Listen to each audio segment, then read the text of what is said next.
Bonjour tout le monde, bienvenue sur la chaîne Specialized University. Je suis Tom et dans cette vidéo, je vais vous guider pour réaliser la pression de vos pneus sur votre vélo de route. Les réglages que nous allons vous préconiser font office de base et selon votre pratique, votre niveau, le matériel que vous utilisez et évidemment le type de terrain où vous roulez, il faudra au besoin les affiner. La pression de pneu idéale n'existe pas tant le nombre de facteurs rentrant en compte pour ce réglage sont importants. Type de carcasse, dimension, largeur de jante, tubeless ou chambre à air, sans oublier bien sûr votre poids, tous ces paramètres sont à prendre en compte. Une chose est certaine en revanche, un pneu trop gonflé vous fera perdre en confort, en grippe et en motricité, là où à l'inverse, un pneu sous-gonflé vous fera perdre en rendement et augmentera vos risques de crevaison et ou de casse matérielle.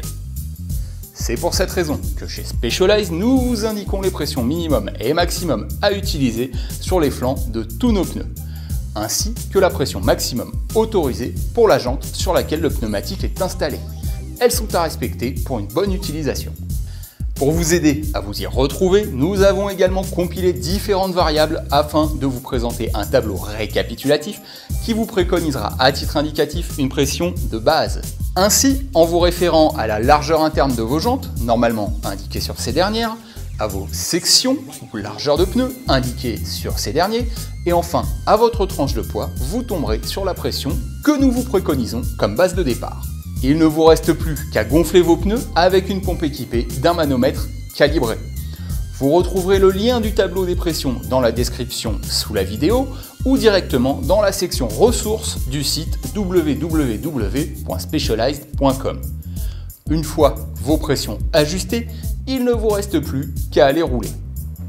Maintenant que vous avez les bases, n'hésitez pas à ajuster vos pressions selon vos propres ressentis. Dégonflez votre pneu par tranche de 0 à 1 bar, idéalement, si vous ressentez le besoin d'avoir un peu plus de confort ou d'adhérence. A l'inverse, gonflez un peu plus votre pneu, là encore à coup de 0 à 1 bar, si vous désirez plus de rendement.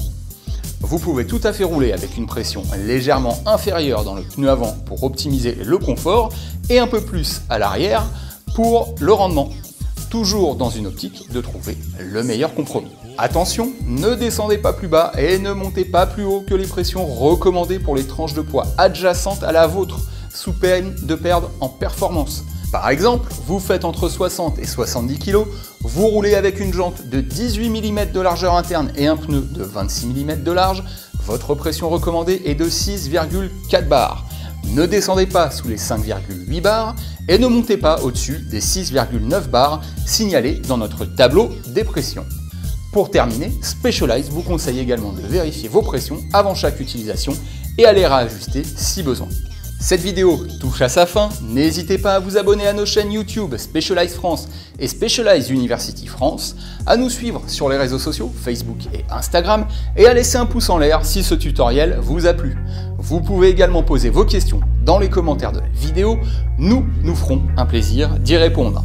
Bon ride à toutes et à tous!